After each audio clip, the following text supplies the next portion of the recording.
evening and a very warm welcome to News Edge with Fariha Idris. Pahalgam वाक़ये के बाद भारत का जंगी जुनून बेकाबू होता हुआ दिखाई दे रहा है।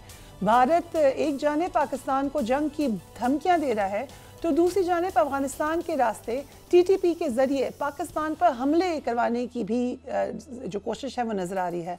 नरेंद्र मोदी की हुकूमत इस वाक़ये को बुनियाद बनाकर भारत के अंदर मुसलमान और पाकिस्तान दुश्मनी को हवा दे रही है। ये बात वाज़ेह रहे कि मोदी हुकूमत अपनी गिरती हुई अवामी मकबूलियत से खौफजदा है और इस वाक़े की बुनियाद पर हिजान बर्पा करके अपनी साख को बहाल करना चाह रही है। पहलगाम वाक़े पर भारत के अंदर चंद लोगों ने सिक्योरिटी नाकामी के सवालात आखिरकार उठाए, लेकिन भारतीय मीडिया इस मामले पर सिर्फ पाकिस्तान पर इल्ज़ामात लगाकर अपनी हुकूमत के दाएं बाजू का किरदार पहले भी करता रहा है, अब भी कर रहा है। पाकिस्तान इस वाक़े के बाद मुसलसल संजीदा रवैया दिखा रहा है, एक मैच्योरिटी नजर आ रही है। वज़ीर-ए-आज़म शहबाज शरीफ ने भारत को वाज़ेह अल्फाज में पहलगाम वाक़ये के हवाले से एक मुश्तरका तहकीकात करने की पेशकश कर दी। भारत ने ताहाल उसका जवाब तक नहीं दिया। देख लीजिए वज़ीर-ए-आज़म का मज़ीद क्या कहना था। Pakistan has always condemned terrorism in all its forms and manifestations. The recent tragedy in Pahalgam is yet another example of this perpetual blame game which must come to a grinding halt. And now, continuing with its role as a responsible country, Pakistan is open to participate in any neutral, credible investigation. I must also mention here that water is a vital national interest of Pakistan, our lifeline. Therefore, any attempt to stop, reduce or divert the flow of water belonging to Pakistan would be responded to with full force and might, and nobody should remain under any kind of false impression and confusion. वज़ीर दाखिला मोहसिन नकवी ने भी भारत को तहकीकात में ताउन की पेशकश करते हुए कहा है कि हम जंग की जानिब नहीं जाएंगे, लेकिन अगर भारत ने कोई एडवेंचर किया तो भरपूर जवाब देंगे। Let's watch it. हम तो ना जंग चाह रहे हैं, ना हम किसी दहशतगर्द को सपोर्ट कर रहे हैं। हम तो आज भी जो हम स्टेटमेंट अभी आपको दी है वो भी हम यही कह रहे हैं कि ठीक है, आप लॉ इन्वेस्टिगेटर्स न्यूट्रल बैठ, दूध का दूध पानी का पानी हो जाए, इसमें तो बिल्कुल क्लियर है। हम तो बिल्कुल इसमें क्लियर हैं कि जी इसकी इन्वेस्टिगेशन होनी चाहिए और पता चलना चाहिए कौन है कौन नहीं। हम तो जंग की तरफ नहीं जा रहे। हाँ, अगर वो कोई स्टेप उठाएंगे तो वो बड़ा क्लियर है। PM ने भी कहा है, आर्मी चीफ ने भी कहा है, DPM ने भी कहा है, सब ने कहा है कि हम क्लियर हैं। फिर 1 का स्टेप 2, 2 का स्टेप 3, 3 का step 4। Opposition leader Umar Ayub ने वज़ीर-ए-आज़म की भारत को तहकीकात के हवाले से जो उन्होंने पेशकश की है उसके बारे में क्या राय दी है वो भी देख लीजिए। चेयरमैन पीपल्स पार्टी बिलावल भुट्टो ने भारत को वाज़ेह पैगाम दिया है कि अगर दरियाए सिंध में पानी ना बहा तो फिर पानी रोकने वालों का खून बहेगा। उनको भी देखिए। इंडस वाटर ट्रीटी है जो मुआहिदा हुआ पाकिस्तान और भारत के दरमियान, जिसके तहत भारत ये मान चुका कि सिंधु आपका है, सिंधु पाकिस्तान का है। मोदी ने और उनकी हुकूमत ने ऐलान किया कि अब वो ये मुआहिदा नहीं मानते। और मैं सखर में इसी सिंधु दरिया के साथ खड़े होके भारत को कहना चाहूंगा कि सिंधु हमारा है और सिंधु हमारा रहेगा। या इस दरिया से हमारा पानी बहेगा या उनका खून बहेगा। सेनेटर फैसल वाडर ने आज सेनेट में वज़ीर-ए-आज़म को पहलगाम वाक़ये पर ऑल पार्टीज कॉन्फ्रेंस बुलाने की तजवीज़ दे दी है। Let's watch him. हमारे मुल्क में हम सब यकजा हैं जब बात आ जाए हमारे मुल्क की। ये एक बड़ा इंपॉर्टेंट टाइम है हमारे लिए। शहबाज शरीफ साहब के लिए एक बड़ा इंपॉर्टेंट लीडरशिप का, स्टेट्समैन का, प्राइम मिनिस्टर होने का, जमहूरी होने का एक मौका है कि हम तमाम पॉलिटिकल पार्टी जो एकजा हैं समेत तहरीक इंसाफ उनको एक जगह बिठाएं, ऑल पार्टीज कॉन्फ्रेंस बुलाएं। मैं किसी को ये नहीं कह रहा कि कोई किसी को माफ कर दे, कोई किसी का केस बंद कर दे, कोई किसी को प्राइम मिनिस्टरशिप दे दे, लेकिन ये हमारे घर का मामला है। मैंने 9 मई किया है, 10 मई किया है, 11 मई किया, आईन और कानून मेरे पास मौजूद है, वो उसको बाद में देख लेंगे। हमारे घर की तरफ कोई बाहर वाला देखेगा तो हम सब फिर एक है, इसमें हमारी क्लैरिटी होनी चाहिए। पाक भारत कशीदगी को अब अमेरिका भी संजीदा लेते हुए आपको फिलहाल नजर नहीं आ रहा, या एटलीस्ट डायरेक्ट इन्वॉल्वमेंट भी नजर नहीं आ रही। बड़े अहम स्टेटमेंट इस हवाले में president of United states Donald Trump का है, उनको भी देखिए। अहमद बिलाल सूफी साहब हमें ज्वाइन कर रहे हैं माह बैनुल अक़वामी अफेयर्स के हवाले से। Thank you so much Sufi साहब for being on the program. Sindh ताज मुआहदे की मुअत्तली का कहा गया, एक पॉलिटिकल रेटरिक होती है, एक फिजिकल पॉसिबिलिटी होती है, क्या दोनों तरीके से इसमें भारत की नाकामी अब नजर आ रही है? जी, आप दुरुस्त कह रही हैं, लेकिन 3 इसमें चीजें होती हैं। एक तो पॉलिटिकल रैट्रिक और रियलिटी ऑन द ग्राउंड, और तीसरा एक legal dimension of the whole thing. जो पॉलिटिकल रैट्रिक है वो तो जो कर रहे हैं वो हम सबके सामने है, उससे उनकी एक irresponsible impression as a state पूरी दुनिया में कम्युनिकेट हो रहा है, और जितनी इरैशनैलिटी का वो मुजाहरा कर रहे हैं वो से मेरी मुराद है उनके प्राइम मिनिस्टर, उनकी लीडरशिप, उनके मिनिस्टर्स जो हैं और उनकी सियासी जमात के लोग, ये सब लोग अपने आप को ये चीज़ साबित करने पे तुले हुए हैं कि बैनुल-अक़वामी कमिटमेंट्स जो हर रियासत का एक इंटीग्रल फीचर होता है, पॉलिटिकल साइंस की हर तालिब इल्म को पता है कि एक अच्छी रियासत का मतलब, ये रियासत की डेफिनेशन में ये है कि उसने अपने ऊपर ऑब्लिगेशंस जो इंटरनेशनल हैं उसको ऑनर करना है, और उसमें ये सलाहियत होनी चाहिए ऑनर करने की। तो अगर कोई रियासत जानते बूझते हुए किसी भी एग्रीमेंट को उसको मनसूख करती है, टर्मिनेट करती है, उससे बमांगे दौहल एग्जिट करती है, तो दर हकीकत वो अपनी इर्रिस्पॉन्सिबिलिटी का भी सबूत दे रही है और अपने रियासत होने के एक एसेंशियल लीगल फीचर्स को भी खत्म कर रही है।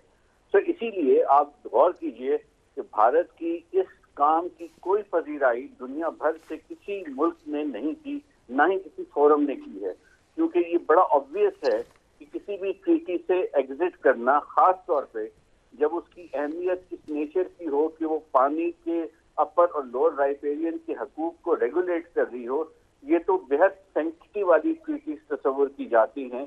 इनको और बाउंड्री ट्रीटीज को इंटरनेशनल लॉ में फौकियत दी जाती है, इनको नहीं टच किया जाता, और शायद बहुत कम मिसालें हैं कि जब ट्रीटी जो पानी को डिवाइड करती है, रेगुलेट करती है, वाटर कोर्स को, जो दो मुल्कों के दरमियान से ज्यादा से गुजर रहा हो, उसको टच ही नहीं किया जाता, बिकॉज उसका ताल्लुक राइट टू लाइफ और राइट टू फूड से भी होता है। राइट। सो सिंतास मुआहदा की गारंटर वर्ल्ड बैंक है, जबकि इसकी कुछ शिकों को वियना कन्वेंशन की भी हिमायत हासिल है। बट लेट्स से इस किस्म के जब भी कोई मुआहदे हों, उनसे एक पार्टी निकलना चाहती है, वो क्या तरीक़ाकार है? जी देखिए, नॉर्मली तो वो ट्रीटी खुद बताती है कि तरीका क्या है उसको एग्जिट करने का, और जब वो कोई भी ट्रीटी जो है जब वो नेगोशिएट होती है तो नेगोशिएटर्स बैठ के तय करते हैं कि क्या स्ट्रेटेजिकली एग्जिट करना चाहिए या नहीं चाहिए। फॉर एग्जांपल एनपीटी में, नॉन प्रोलिफरेशन ट्रीटी में एग्जिट क्लॉज है, विड्रॉल क्लॉज स्पेसिफिकली है जो नेगोशिएटर्स ने रखा कि अगर कोई मुल्क फील करता है वो 6 महीने का नोटिस देगा और फिर वो एग्जिट कर सकता है, तो बड़ी स्पेसिफिक विड्रॉल क्लॉज मौजूद है। कई ट्रीटीज ऐसी हैं जिसमें टर्मिनेशन क्लॉज होता है, यूनिलैटरल टर्मिनेशन क्लॉज भी होता है। लेकिन इस ट्रीटी में नेगोशिएटर्स ने जब ये देखा कि एक मुल्क अपने आप को मूव करेगा टू द डिसएडवांटेज, 3 दरिया दे बैठेगा, फिर 50-60 साल बाद दरिया देने के बाद पहला मुल्क कहे कि नहीं मैं इस ट्रीटी से बाहर निकलता हूँ, तो पहले मुल्क ने तो इसे मूव टू डिसएडवांटेज ऑलरेडी। तो इसलिए उन्होंने कहा कि ये इसमें कोई एग्जिट क्लॉज नहीं, तब वक्त के दोनों मुल्क आपस में एग्री ना करें। तो इसलिए इसमें क्लॉज ही कोई नहीं है, ना अबेंस का है, ना टर्मिनेशन का है, ना विड्रॉल का है। This treaty is suppose to continue. हाँ, सिर्फ एक प्रोविजन है कि आप उसको अमेंड करने के लिए बात कर सकते हैं। अब वो अमेंडमेंट प्रोसेस 2023 में भारत ने शुरू किया, हमें लेटर लिखा, अभी वो प्रोसेस पेंडिंग है, यानी कि वो खत्म नहीं हुआ, और मेरे इल्म के मुताबिक पाकिस्तान ने उसको यकसर रिजेक्ट भी नहीं किया। तो एक पेंडिंग प्रोसेस के होते हुए उसको फ्रॉग जंप करके एक और होल्डिंग इन अबेंस करने की वजह जो है ये इंतहाई अनरीजनेबल बात है। सो सूफी साहब, हम बात करते हैं एक आम आदमी की हित के इज़्ज़त के हवाले से कहीं पे रिट दायर करने की कवानीन हैं, मामलात हैं, लेकिन क्या कोई मुल्क अगर किसी मुल्क के खिलाफ झूठा प्रोपेगेंडा करे, इन दिस केस भारत, कोई इंटरनेशनल ऐसा तरीक़ाकार है कि उस पर एक मुल्क सू कर सके दूसरे मुल्क को? इस तरह की जनरली नहीं होती यूरिसडिक्शन, वो आप उस मुल्क के डोमेस्टिक कोर्ट में अलबत्ता जाकर सू कर सकते हैं। जिस तरह अमेरिका के अंदर कई लोग अमेरिका की हुकूमत को सू करते हैं, आपको याद होगा एलियन ऑफ टॉर्ट एक्ट मौजूद था और उसका रिवाइज वर्जन भी है जिसमें अमेरिकी हुकूमत को ही सू कर दिया जाता था। तो वो हक आपके पास होता है, लेकिन ज्यादा इम्पोर्टेंट ये है कि जाहिर है वो एक बयानिया बनाकर झूठ बोल रहे हैं ना, तो हमें उसका काउंटर एक इफेक्टिव बयानिया डेवलप करना है, और ये बयानिया सिर्फ हमने आपस में या अपने टीवी चैनल्स पे नहीं बताना, ये बयानिया हमने अपने ग्लोबल कम्युनिटी के सामने रखना है। वो कम्युनिटी जो इन्फ्लुएंस करती है, वो business houses, media houses, think tanks जिनकी इन्फ्लुएंस है, और ना सिर्फ उन वेन्यूज में हम किसी चीज को लेके जा सकते हैं इस बयानिया को, इसलिए अक़वाम मुत्तहिदा है, बाकी बेशुमार हजारों इंटरनेशनल ऑर्गेनाइजेशंस हैं जो टेररिज्म से वाबस्ता हैं, जो ह्यूमन राइट्स से वाबस्ता हैं, जो वाटर के इशू से वाबस्ता हैं, जो डैम के इशू से वाबस्ता हैं, जो जंगों को रोकने के लिए बनी हुई है, जो पानी पर मबनी हो, जो 92 के जो वाटर कोर्स एग्रीमेंट्स हैं उससे वाबस्ता उसके हैं, क्लाइमेट चेंज से रिलेटेड। तो हमारे पास तो बेशुमार रेवेन्यूज हैं, वो तो हमने फैसला करना है, सियासी क़यादत ने फैसला करना है तो उन्हें किस किस वेन्यू पे किस किस चीज को लेकर जाना है। और जिस तरह मैंने कहा, ये बयानिया तो आप बनाने में कोई आपको नहीं रोक रहा, और जब आप इसको बनाएंगे तो दूसरे का बयानिया अज खुद जो है वो झुटलाया जा सकेगा। इस वक्त आपको क्या लगता है इंटरनेशनली, क्या भारत का बयानिया अनफॉर्चुनेटली ज्यादा सुना जा रहा है? नहीं, मेरा नहीं ख्याल, क्योंकि अगर ये सुना जाता तो अब तक भारत की ताईद में कुछ बयान आने थे, लेकिन दुनिया ये इंतजार कर रही है कि जिसके खिलाफ ये मेजर लिया गया है, जिसके खिलाफ ये डिक्लेरेशन दिया गया है कि उसकी ट्रीटी हेल्ड इन अबेयंस है, वो मुल्क क्या करता है, उस मुल्क का क्या केस है। बिकॉज उन्होंने कागज में तो इंडिया ने लिखा है कि जी आपने ब्रीच कर दिया, ये कर दिया, वो कर दिया, और टेररिज्म को साथ मिला दिया। तो दरहकीकत अगर आप देखें तो उन्होंने जो उनकी एक सियासी पोजीशन थी, जो वो जलसों में किया करते थे कि खून जो है और पानी इकट्ठा नहीं बहेगा, वो उन्होंने लीगली मिलाने की कोशिश की है ऑन द ग्राउंड। फॉर्मली हमें कम्युनिकेट किए हैं for holding in abeyance this. चूंकि एक्ट ऑफ टेरर हुआ, लिहाजा हम इस ट्रीटी को as an act of reprisal इसको हम सस्पेंड करते हैं।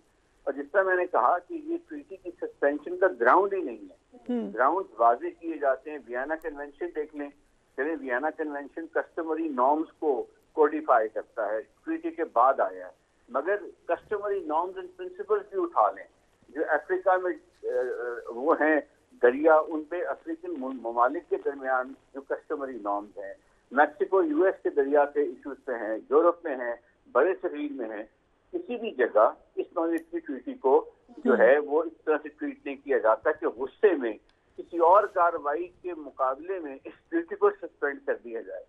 उस ट्रीटी के अंदर का मैकेनिज्म है। और दूसरी जो इम्पोर्टेंट बात है कि वो कहते हैं कि हमने ब्रीच ऑफ ट्रीटी किया है, तो ट्रीटी खुद कह रही है कि जो कमिश्नर्स हैं, इंडस वाटर कमिश्नर्स हैं, आप उनकी टेबल पर अपने ग्राउंड रखेंगे जाकर, और वो फिर आपस अपनी मुल्क से कम्युनिकेट करेंगे और कोशिश करेंगे कि उसको रिजॉल्व करने।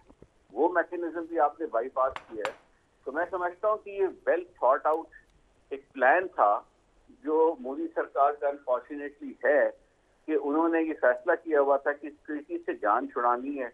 तो आपको याद होगा 7-8 साल पहले वो एब्रोगेशन की बात कर रहे थे, बड़ा क्लियरली उन्होंने ऐलान किया था हम इसको एब्रोगेट करेंगे जब वो फर्स्ट टाइम पावर में आए। और उसके बाद उन्होंने थिंक टैंक कायम किया जो एब्रोगेशन के लीगल एस्पेक्ट को एग्जामिन करे। उस थिंक टैंक ने साइमल्टेनियसली वो काम कर रहा था कि आर्टिकल 370 के रिमूवल का लीगल मैकेनिज्म कैसे डेवलप करना है। तो ये दोनों थिंक टैंक इन थिंक चलते रहे अपने काम को लेकर, और जो ही 5 अगस्त 2019 को उन्होंने इसको अपने अंदर 370 रिमूव किया, साथ साथ जो ऑक्यूपाइड टेरिटरी उसका टाइटल क्लेम किया, जीबी का टाइटल क्लेम किया, उस प्रेसिडेंशियल ऑर्डर में लद्दाख का टाइटल क्लेम किया, और उसके 1-2 साल बाद जब वो सेटल डाउन हो गए तो उन्होंने 2023 में नोटिस भेज दिया कि हम इसको रीओपन करना चाहते हैं नेगोशिएशन के लिए, और फिर इवेंचुअली अब उसे उन्होंने सस्पेंड कर दिया। उसकी वजह ये है कि ये क्लेम कर रहे हैं कि पाकिस्तान का टाइटल पानी उसके ऊपर से गुजर कर आ रहा है, तो इंडस वाटर ट्रीटी की डिटेंशन जो है वो इनके टाइटल को अफेक्ट भी कर रही है। तो इनका जो प्लान है Right. Thank you so much for very detailed analysis. Ahmed Hassan Al-Arabi साहब, thank you so much for joining us. क्योंकि बात हो रही थी नैरेटिव बनाने की इंटरनेशनली, आप आजकल कोशिश कर रहे हैं पाकिस्तान का नैरेटिव जाके एक ऐसे मुल्क में भी दे दिया जाए जहाँ पे बहुत ज़्यादा जिंगोइज्म है, बहुत ज़्यादा वन साइडेड नैरेटिव चलता है वहाँ पे, उसमें जो भी वजूहात हो। क्या आपके ख्याल से नेशनली कन्विंस कर लिया है भारत ने अपने लोगों को कि अब हम जंग के मोड में हैं? देखें, इसमें आप ये सिर्फ पहलगाम वाले वाक़े से इसको रिलेट करके नहीं देख सकते। ये एक पिछले तकरीबन 10 साल से ये एक कंसिस्टेंट कैंपेन है by the RSS, Narendra Modi, BJP and the fascist regime that is ruling India at the moment. उनकी तरफ से मीडिया को वेपनाइज किया गया पाकिस्तान के खिलाफ, मुसलमानों के खिलाफ, सिखों के खिलाफ, वहाँ की जितनी माइनॉरिटीज हैं उन सब के खिलाफ। एक सुपीरियर रेस कल्चर डेवलप किया गया, उसी तरह जिस तरह हिटलर ने नाजी जर्मनी के अंदर किया था। तो वो सारे फैशिज्म के जो असूल कवानीन पिछले 1-2 हज़ार साल से इम्प्लीमेंटेड रहे हैं पूरी, इनका आप सारा लिटरेचर उठा के अगर देखें तो वही लिटरेचर है और वही टैक्टिक्स हैं। सिर्फ मीडिया की फॉर्म चेंज हो गई। पहले लिटरेचर होता था, थिएटर होता था, अब इलेक्ट्रॉनिक और टेलीविजन और मोबाइल फोन और सोशल मीडिया है। सो इन्होंने पिछले 10 साल से अपनी पूरी की पूरी सोसाइटी को एक फैशिस्ट सोसाइटी, एक कल्टिस्ट सोसाइटी बनाया और फिर इतनी ज्यादा बम्बार्डमेंट की जिसमें प्रोपेगेंडा, डिसइंफॉर्मेशन, मिसइंफॉर्मेशन, सबवर्जन, इन सारे टैक्टिक्स को इस्तेमाल करते हुए सोचने समझने की सलाहियत, जिसे आम अल्फाज में कहते हैं, वो एक एवरेज बीजेपी फॉलोअर से छीन ली गई। अब वो लाइक अ वैम्पायर, वो जो फॉलोअर है बीजेपी का, मोदी का, योगी का, जयशंकर का, राजनाथ सिंह का, अजित कुमार डोवल का जो सपोर्टर है, जो एवरेज सपोर्टर है, वो सोचने समझने की सलाहियत नहीं रखता। अब वो फीड करता है उस प्रोपेगेंडा पे जो उसको नरेंद्र मोदी का मीडिया फीड करता है, और वही प्रोपेगेंडा अब उसको मजीद से मजीद, अब उस प्रोपेगेंडा में वो इतना ज्यादा आगे बढ़ चुके हैं कि ये एक फ्रैंकेनस्टाइन मॉन्स्टर इन्होंने क्रिएट कर दिया है। जैसा कि ये फॉल्स फ्लैग ऑपरेशन किया इन्होंने, और उसके बाद इन्होंने जो पाकिस्तान के साथ इनकी एंगेजमेंट रही, ऑब्वियसली आपको एक क्लियर पैनिक नजर आता है with in the Indian army, with in the Indian establishment, कि वो अब जंग नहीं करना चाहते, वो मिस एडवेंचर नहीं करना चाहते, they are actually panicked.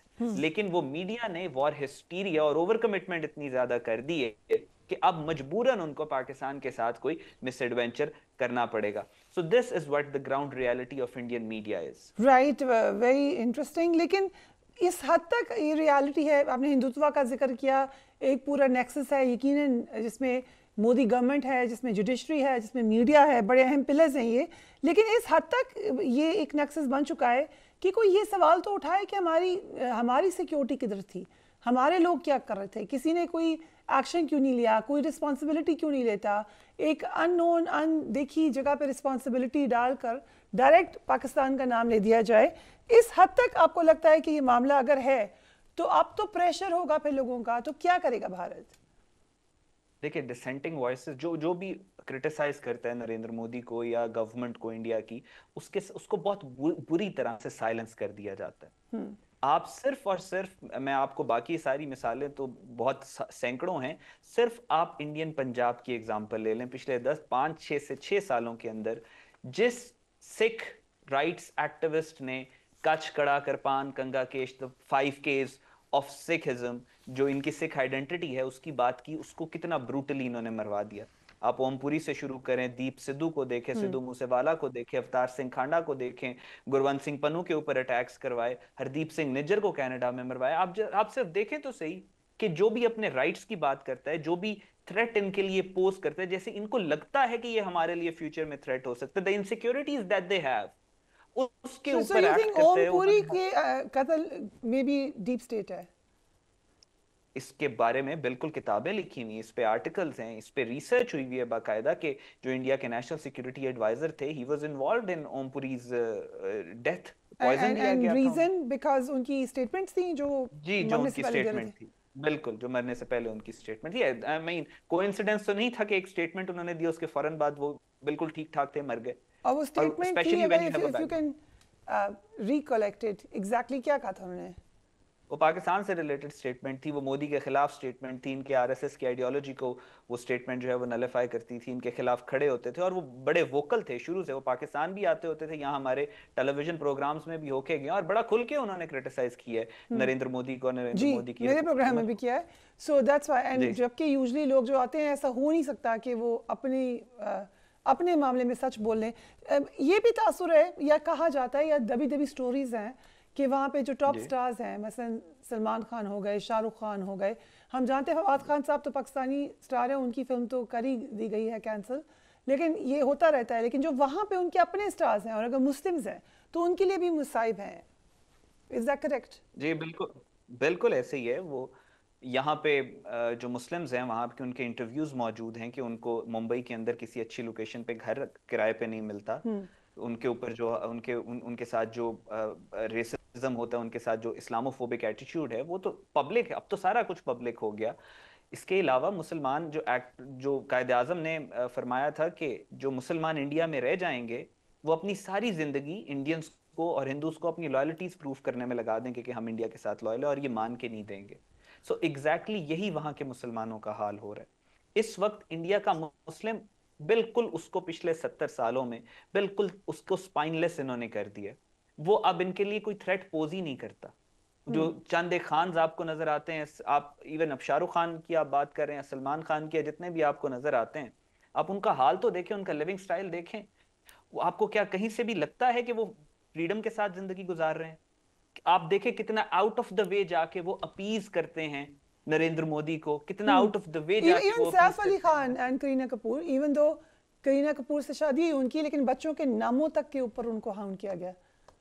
Exactly Shahrukh Khan देख लें आप, Salman Khan, everyone you name. आप सिर्फ नसीरुद्दीन शाह थोड़ा बहुत बोलते हैं और आप देखें कि उनके साथ किस तरह का सलूक किया जाता है। सो ये जो देखें, बात ये है कि इसके पीछे एक पूरी सोच है। सुब्रमण्यम स्वामी जो कि बीजेपी के आइडियोलॉग हैं, उनसे पूछा गया कि आप मुसलमानों के क्या इक्वल राइट्स नहीं है, तो उसका वो मशहूर बयान था कि equal rights are for the equals and muslims are not in the equal category. So this mindset is very disturbing. ये बड़ी लंबी डिबेट है एंड इट्स वेरी इंटरेस्टिंग। आप बड़ी डिटेल में इसकी बात कर रहे हो, लेकिन अगर हम इसको थोड़ा सा कंक्लूड करें या हम इसको जरा समझें, आप क्या है ये जो हमें समझ नहीं आती बात कि भारत क्यों बगैर किसी वजह के इल्ज़ाम लगा देता है, भारत को क्या मसला है। So we have to step back and हमें देखना होगा हिंदुत्व पॉलिसी को, हमें देखना होगा बीजेपी गवर्नमेंट, खासतौर पर नरेंद्र मोदी की पॉलिसीज़ को, और फिर हमें समझ आती है कि पाकिस्तान क्यों मसला है। सो इट मीन्स कि कुछ भी कर ले पाकिस्तान, यही मामलात ऐसे ही चलेंगे एंड भारत का कोई प्लान है पाकिस्तान के हवाले से। Is that correct? जी बिल्कुल ऐसे ही है। इसको थोड़ा सा जैसे हमने बात की है, बड़ी खुल के हिंदुत्व पे बात की है, फैशिज्म पे बात की है, इनकी आइडियोलॉजी पे बात की है। दुनिया में जितने भी फैशिस्ट गुजरे हैं जिन्होंने दुनिया को खतरे में डाला है, हमेशा वो अपने अंदर के फैशिज्म को अपने बाहर के जो दूसरे मुल्कों के ऊपर हमला करने की और बॉर्डर एक्सपेंशन के अज़ाइम है उससे कवर करते हैं, उससे तकवीयत देते हैं, उससे उसको मजबूत करते हैं जो इन्होंने अपने मुल्क के अंदर तबाही और जुल्म और सफाकी करनी होती है। तो नरेंद्र मोदी भी वही कर रहा है। द कॉन्सेप्ट ऑफ अखंड भारत इज बेसिकली वो पॉइंट है, वो फोकस है, वो नैरेटिव है, वो अचीवमेंट है जिसके थ्रू वो अपने मुल्क के अंदर अपनी गद्दी को, अपनी सीट को सिक्योर करना चाह रहा है। हर फैशिस्ट यही करता है और हर फैशिस्ट की तबाही का मुअज्जब भी फिर यही बनता है। जर्मनी की एग्जांपल आपके सामने है, एक्सपेंशनिज्म की वजह से ही वो तबाह हुआ। तो पाकिस्तान जो मर्जी कर ले, पाकिस्तान का वजूद जो है, the only existence of Pakistan itself is antithesis of India. जिस नजरिए पे ये कायम है, यानी ये अखंड भारत की बात करते हैं, 1947 में पाकिस्तान के बनने के बाद अखंड भारत का ख्वाब खत्म हो गया था। तो पाकिस्तान के खिलाफ तो ये आएंगे ही आएंगे, इनके पास और कोई ऑप्शन नहीं है। और अभी जो इनकी जियोपॉलिटिकल सिग्नलिंग, ये रीसेंट पहलगाम अटैक है, जो जियोपॉलिटिकल सिग्नलिंग है, पिछले 3 साल से 100 अरब $100 बिलियन प्लस डॉलर्स का ये कन्वेंशनल असला ले चुके हैं। इनकी वॉर एक्सरसाइजेज, अभी इनकी बॉडी लैंग्वेज, अगर ये पाकिस्तान के ऊपर कोई ज्यादा बड़े मैग्नीट्यूड की कोई ड्रामा बालाकोट की तरह की कोई सर्जिकल स्ट्राइक नहीं करते तो ये एक मिरेकल होगा। Right, very interesting, thank you so much for joining us. लेकिन मसला ये है भारत को कि पाकिस्तान है क्यों? अब ये मसला तो आपका मसला है, ये पाकिस्तान का मसला नहीं है। We will take a break and we will be right back.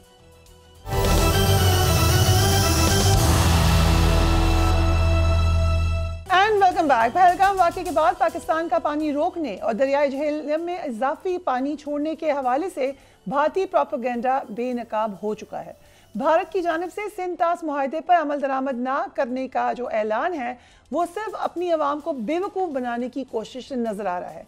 सिंध-तास मुआहदे की एक तरफा मुअत्तली के बाद मगरबी दरियाओं की निगरानी वजारत आबी वसाइल और वापटा कर रहे हैं, लेकिन भारत के पास दरिया का बहाव रोकने या इसमें तब्दीली करने की कोई सलाहियत नहीं है। इसीलिए भारत की जानिब से पाकिस्तान की पानी की ज़रूरियात को ख़तरा लाहक ही नहीं है। भारत के पास इस वक्त मगरबी दरियाओं पर महज 62 मिलियन एकड़ फी पानी जखीरा करने की मजमूई गुंजाइश है, जबकि इसके मुकाबले में सिर्फ पाकिस्तान के मंगला के जो रिजर्वॉयर्स हैं उसमें 7.35 मिलियन एकड़ गुंजाइश मौजूद है।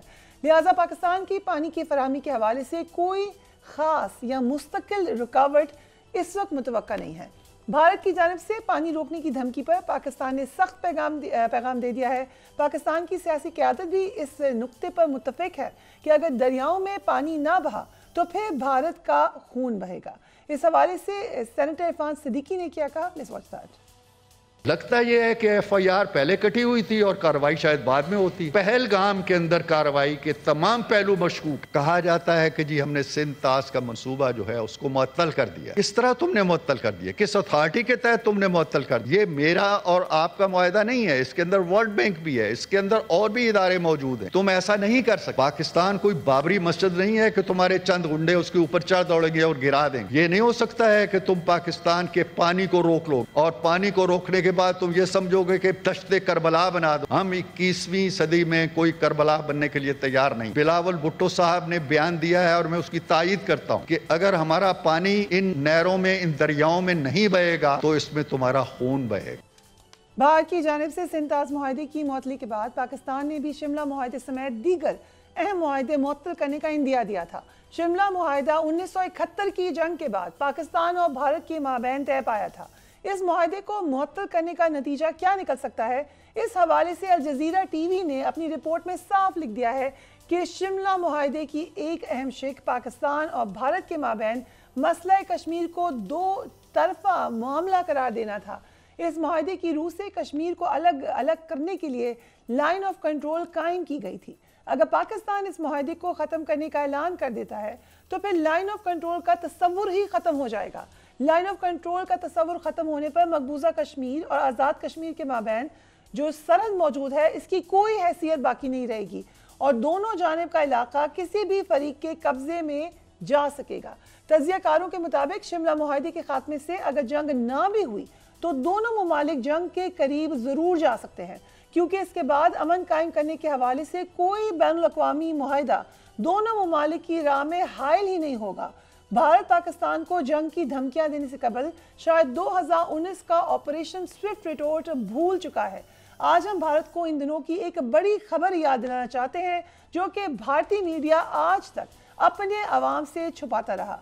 खबर भी ऐसी है कि मुंह ही छुपाना चाहिए।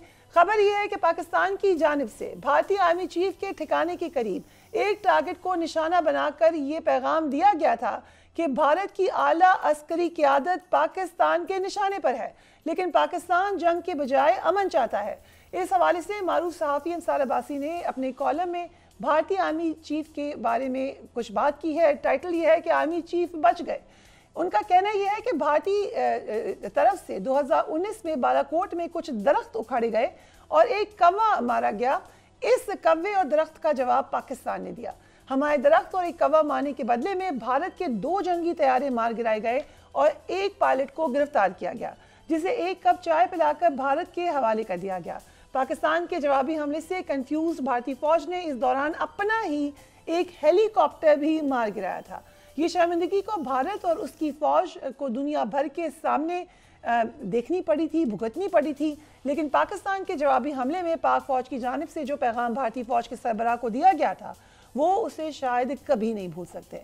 पाकिस्तान ने भारतीय जंगी तैयारी गिराने के साथ साथ मकबूजा कश्मीर में मौजूद भारतीय फौज के 5 टारगेट्स को भी निशाना बनाया, जिसका मकसद किसी जानी नुकसान के बजाय एक मैसेजिंग थी कि आप समझ क्या रहे हैं। भारत को बताना था कि आप और आपकी फौज, आप सिर्फ ये पैगाम जान लें कि अफवाज पाकिस्तान आपको कितने बड़े बड़े सरप्राइजेस दे सकती है, और सरप्राइज दिया गया था। पाकिस्तान ने इसके अलावा और भी बहुत सारे मामला हैं। कृष्णा घाटी सेक्टर में एक ऐसे हदफ को निशाना बनाया था जो भारतीय फौज के ब्रिगेड हेडक्वार्टर से सिर्फ 500 मीटर दूर था। अहम तरीन बात यह है कि इस हेडक्वार्टर में कोई और नहीं था बल्कि भारतीय आर्मी चीफ खुद मौजूद थे और वहाँ से ऑपरेशन की निगरानी कर रहे थे। इस हमले के बाद भारतीय आर्मी चीफ ब्रिगेड हेडक्वार्टर से फौरी रवाना हो गए। पाक फौज की तरफ से भारत की फौज के सरबराह को यह पैगाम दे दिया गया था कि पाकिस्तान चाहता तो निशाना 500 मीटर दूर की बजाय कृष्णा घाटी सेक्टर में भारतीय फौज के ब्रिगेड हेडक्वार्टर को भी बनाया जा सकता था, लेकिन ऐसा नहीं किया गया। बड़ी इंटरेस्टिंग डिटेल्स हैं। ब्रिगेडियर अशफाक भी हमारे साथ मौजूद हैं and a very warm welcome to Azhar Javed साहब। So I start with you brigadier साहब, ये जो खबर है, let's just revisit the past for a while. ये उस तक भी रिपोर्ट हुई थी, आई एम श्योर आप यू नो द डिटेल्स, लेकिन इसके बाद जो भारत की अभी की प्लानिंग है वो क्या है? क्या वो अपनी बेइज्जती का बदला लेना चाहते हैं या is there something else going on?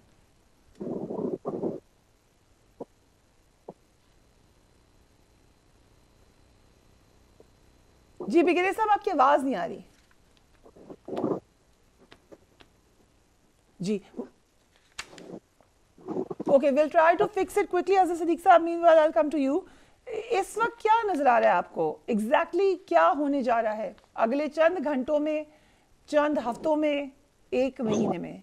बहुत शुक्रिया। देखिए, एक तो आपको पता है कि one of the beautiful document Indus TT जो कोई तकरीबन 85 पेजेस पर मुश्तमिल है, उसमें गारंटर वगैरह ये सारी देखो, it's a very comprehensive document जो जवाहरलाल नेहरू और फील्ड मार्शल अयूब खान के दौरान सितंबर में लिखा गया, फिर सिग्नेचर्स वगैरह। अब वो उसमें सबसे जो बड़ी बात है कि कैंसिल तो हो नहीं सकता, ये सस्पेंशन में है, कोई डाटा सबमिशंस हैं, कोई डाटा रिकॉर्ड आगे पीछे करना है, वो फ्लो को देखना है या उन चीजों को सामने रख दे, इसके अलावा सस्पेंशन करो। और वो देखिए वो बेनकाब कैसे हुए, क्योंकि इस वक्त डिटेल्स बता दें कि किस तरीके से क्या क्या बात एक्सपोज हो गई, उल्टा फायर हो गया अपनी तरफ। देखिए, 3-4 चीजें तो बड़ी वाज़ेह है। जो पानी रोकने का कह रहे थे, उन्होंने पानी खुद छोड़ दिया। अगर ये पानी रोकने की बात इतनी थी और तो ये अब काम तो ना होता ना। अब दूसरी जो बात है कि इसके गारंटर जो है वर्ल्ड बैंक वगैरह, वो सारी जो और जिस तरह से जब ये एग्जीक्यूट किया गया, बड़ी डेलिब्रेशन हुई, बड़ी डिटेल में आई। अगर आज इसको अब मिसाल के तौर पर आप पानी रोकना चाहें तो डॉक्ट्राइन ऑफ पब्लिक ट्रस्ट के तहत आप पानी पे तो आपका हक नहीं है ना कि आप जबरदस्ती पकड़ के पानी को रोक लें। आप अगर बदलना चाहते हैं, मेन स्ट्रीम से आप तब्दील करना चाहते हैं, वो तो पॉसिबल ही नहीं है। उसके लिए आपको इतना सरमाया चाहिए कि दरिया का रुख तब्दील करना हो या आपके पास स्टोरेज डैम होने चाहिए, वो तो कोई नहीं है। अभी सिर्फ आप मेन वजह जो मैं समझ पाया हूँ कि मोदी ने जो इलेक्शन हो रहे थे इंडिया के अंदर, उसमें सर्टेन एडवांटेजेस लेने थे सूबों के अंदर, वहां वो उल्टा उनके गले पड़ गया। पुलवामा की तरह से ये वाला मामला अभी तो देखे ना, हिंदुस्तानी कौम इस पे जितनी चीख पाए हमसे ज्यादा है। यानी हमारे यहाँ तो जो हालात हैं अपनी जगह पर है, लेकिन वहां जो हालात हैं वो तो उनके लिए मुंह छुपाने मुश्किल हो गए हुए हैं और बड़ा मुश्किल है उनको सस्टेन करना। हाँ, उन्होंने 2-3 देखे काम ऐसे किए हैं जिसका हमें बड़ा काउंटर देखना चाहिए। जैसे उन्होंने ऑल पार्टी कॉन्फ्रेंस की तरफ जाना है, या इंटरनेशनली जैसे पुलवामा के अंदर आज आपको पता है कि न्यूयॉर्क टाइम ने भी ये रिपोर्ट दे दी है, जिसमें बता दिया कि पुलवामा को किस तरह से इस्तेमाल किया गया पाकिस्तान को बदनाम करने के लिए। ये एक ऐसा टाइम है कि हमें इसको बाकायदा जहां सफारती तौर पर इन मामलात को देखना है, वहां हमें पॉलिटिकली भी पाकिस्तान के अंदर भी इस वाले मामले को पूरी कौम को इकट्ठा करें एक पेज पे।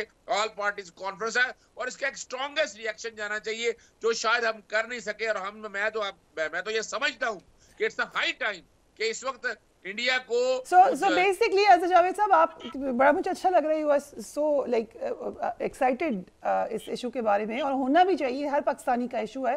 सो जब ऑल पार्टीज कॉन्फ्रेंस लेट से बुलाती है गवर्नमेंट, तो फिर पीटीआई जरूर जाएगी उसके अंदर।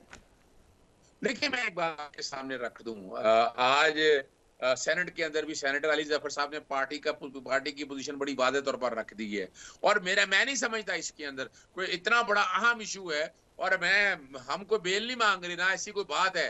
आपके पास पैरोल की पोजीशन मौजूद है, पैरोल पे आप इमरान खान साहब को ला सकते हो। देखिए, एक शख्सियत माननी पड़ेगी, ला सकते हैं, लाना चाहिए, लेट से नहीं लाते, लेकिन पीटीआई जाएगी, उसको जाना चाहिए। देखिए, इसमें देखिए दो हल हैं। जैसे मिसाल के तौर पर अब इस महाराज में अगर नहीं वो लाना चाहते तो पाकिस्तान तहरीक इंसाफ की लीडरशिप को इमरान खान साहब से डिस्कशन करने का पूरा मौका देना चाहिए। लाइन ऑफ एक्शन सारी ना आ सके, देखिए आप वीडियो लिंक पे भी ले सकते हैं, ऐसा कोई मसला नहीं अगर नहीं आना चाहते। लेकिन यहाँ जो मैं समझता हूँ ना इस बात को, कि आपको सीरियसली इस मामले को इस लाइन पे देखना है। बल्कि मैं तो सजेस्ट करूंगा मौलाना फजलुर रहमान या तमाम सियासी जमातें जो हैं वो इमरान खान साहब से वो जाए मिलने के लिए, क्या अर्ज है इसमें? यानी ये पूरा नेशनल डायलॉग हो और इस पे मैं नहीं समझता। ठीक है, कोई हर्ज नहीं है, लेकिन इट जस्ट लुक्स ऑड कि it just suddenly somehow becomes about PTI, जो भी इशू हो, या suddenly somehow becomes all about Imran Khan, जो भी इशू हो। अच्छा देखिए, एक दूसरी वजह क्या है, देखिए कौम को बाहर निकालना, कौम को अभी जोड़ने की जरूरत है। कौम निकल आएगी, लेट मी अश्योर यू, इस इशू पे निकल आएगी। मोटिवेट मोबिलाइज करने की जरूरत है ना। क्या है इमरान खान कौम निकल नहीं रही, कौम निकल चुकी है। नहीं, मैं इसको मजीद मोटिवेट करने की बात करता हूँ। इमरान खान आते हैं, कोई 1 2 3 4 जलसे ही होने हैं ना, और उसमें मैं नहीं समझता ओके ठीक है, राइट। चलिए आई कम टू यू बिगेरी साहब, हमारा राब्ता बहाल हो गया। बिगेरी साहब, ये किस किस्म की सियासत भारत ने खेली? लेट्स से कि हम कह सकते हैं कि अगर इंडस ट्रीटी का मुआहदा इम्पैक्टफुल नहीं था, और नजर भी आ रहा है, साथ ही साथ हम ये भी देख रहे हैं कि पाकिस्तान ने जो थ्रेट दी है सिमिलर एग्रीमेंट को सस्पेंड करने की, वो मैटर करती है। लेकिन मामला ये है कि मैटर करे या ना करे, आप एक लॉलेसनेस में, जंगल के कानून में नहीं जाना चाहेंगे, ना पाकिस्तान जाना चाहेगा ना भारत को जाना चाहिए, क्योंकि दोनों न्यूक्लियर स्टेट्स हैं। सो किस तरफ चीजें बढ़ती हुई नजर आ रही हैं आपको? जी थैंक यू वेरी मच भैया। देखें, सबसे पहले तो हमें ये देखना पड़ेगा कि इंडिया का पॉलिटिकल मिलिट्री ऑब्जेक्टिव क्या है जिसके लिए वो सारा कुछ कर रहे हैं।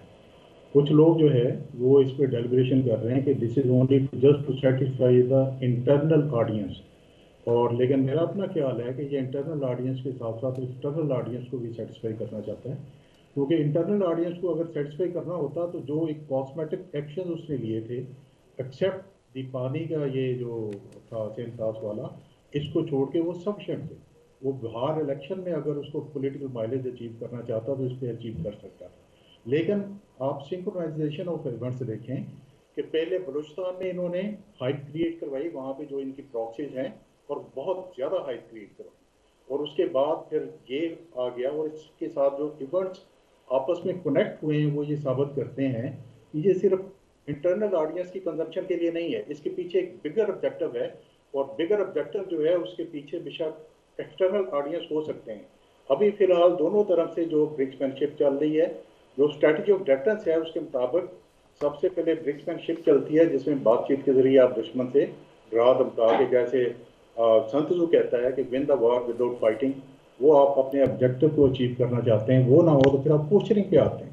पोस्चरिंग है कि मूवमेंट ऑफ द फोर्सेस, और दोनों तरफ से कुछ मूवमेंट आगे पीछे फोर्सेस चलती है, उससे आप दबाव में ला के अपने ऑब्जेक्टिव को अचीव करना चाहते हैं, वो ना हो तो फिर आप very important points. Azhar Siddique साहब, फैसल वाटर साहब ने स्टेटमेंट दी, आपने देखी होगी, क्या समझते हैं आप कि ये एक मौका भी है कि नेशनल यूनिटी को इम्प्लीमेंट करवाएं? देखिए, इसमें तो कोई शक नहीं है, यही तो एक टाइम है। लेकिन अभी तक गवर्नमेंट, मिसाल के तौर पर पाकिस्तान मुस्लिम लीग नून की तरफ से, नवाज शरीफ साहब की तरफ से, शहबाज शरीफ की तरफ से, मरियम साहब, ये एक तकाजा है कि उनकी तरफ से कोई हार्ड स्टेटमेंट, यानी कोई ऐसी बात सामने नहीं आई। वो डिप्लोमेसी खुदा रहा, वो ठीक है, लेकिन अभी तक कोई पॉजिटिव स्टेप ऐसा सामने आए ना कि जहां। और दूसरी बात देखिए, मैं आपको और बात बता दूं, अब सवाल यहाँ ये है कि इंडिया क्या इस वक्त जंग अफोर्ड कर सकता है? क्या हालात ऐसे हैं, वो अपनी इकोनॉमी की उड़ान लेकर चल रहा है, क्या वो अपने आप को इस जंग में झोंक सकता है? मैं इसको इंटरनेशनल सिनेरियो के हवाले से देखना चाहता हूं कि देखना ये होगा कि इंटरनेशनली इसराइल क्या चाहता है, क्या मामलात को देखना चाहता है, अमेरिका क्या चाहता है, कि यानी ये इतना आसान काम नहीं है जंग की तरफ लेकर जाने को। ये तो सोचना पड़ेगा उनको कि कल अगर इतनी बड़ी इकोनॉमी जा रही है, क्या वो सस्टेन कर सकेंगे? मुझे तो सस्टेनेबिलिटी उनकी नजर नहीं आ रही है।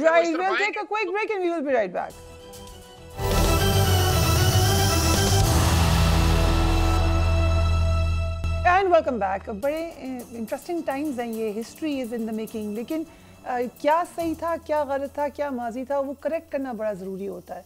आज के लिए इतना ही, मगर जाते जाते सिंध टास्क के हवाले से एक रिपोर्ट, बहुत सारी इन्फॉर्मेशन आपके लिए। Do take care of yourself. अल्लाह हाफ़िज़।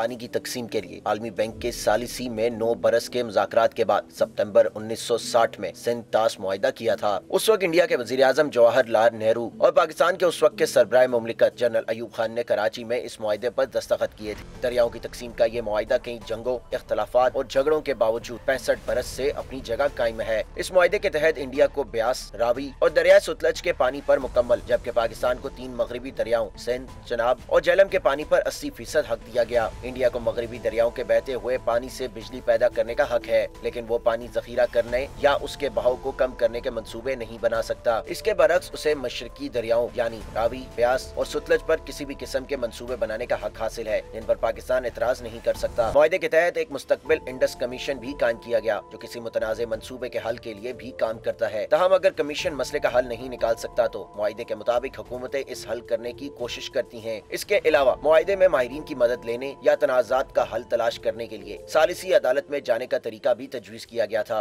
गुज़िश्ता चंद बरसों के दौरान जितनी बार पाकिस्तान और इंडिया के दरमियान तनाज़ात में इजाफा हुआ है, उतना ही सिंध-ताश मुआहिदे तोड़ने की बातें भी उठी हैं। 2016 में उड़ी वाक़या और 2019 में पुलवामा को जवाब बनाकर भी भारत ने सिंध-ताश मुआहिदे पर अमल दरामद रोकने की धमकी दी थी। सिंध-ताश मुआहिदे आलमी बैंक की सालिसी में तय पाया था। इंडिया को यकतरफा इस मुआहिदे को मनसूख या मुअत्तल करने का हक हासिल नहीं है। इस मुआहिदे में ऐसी कोई शक ही नहीं है कि इसे मुअत्तल किया जा सके। ताहम इस मुआहिदे के तहत दोनों ममालिक बाहमी रजामंदी से इस मुआहिदे में तब्दीली कर सकते हैं। सिंध-ताश मुआहिदे को आलमी बैंक के साथ साथ इसकी कुछ शिकों को वीनिया कन्वेंशन के तहत भी तहफ़्फ़ुज़ हासिल है। इंडिया के पाकिस्तान पर सिंध-ताश मुआहिदे की तरह श्रीलंका और बांग्लादेश के साथ भी पानी की तकसीम के मुआहिदे हैं। अगर इंडिया सिंध-ताश मुआहिदे पर कोई यकतरफा इक़दाम उठाता है तो बांग्लादेश और श्रीलंका भी अपने अपने मुआहिदों को लेकर चुकन्ना हो जाएंगे और इंडिया को टफ टाइम दे सकते हैं। इंडिया में बहने वाला दरिया ब्रह्मपुत्र दरियाए चीन से निकलता है और अगर इंडिया पाकिस्तान के मफादात का ख्याल नहीं रखता तो इसे चीन से भी इस दरिया पर दबाव और खतरा हो सकता है।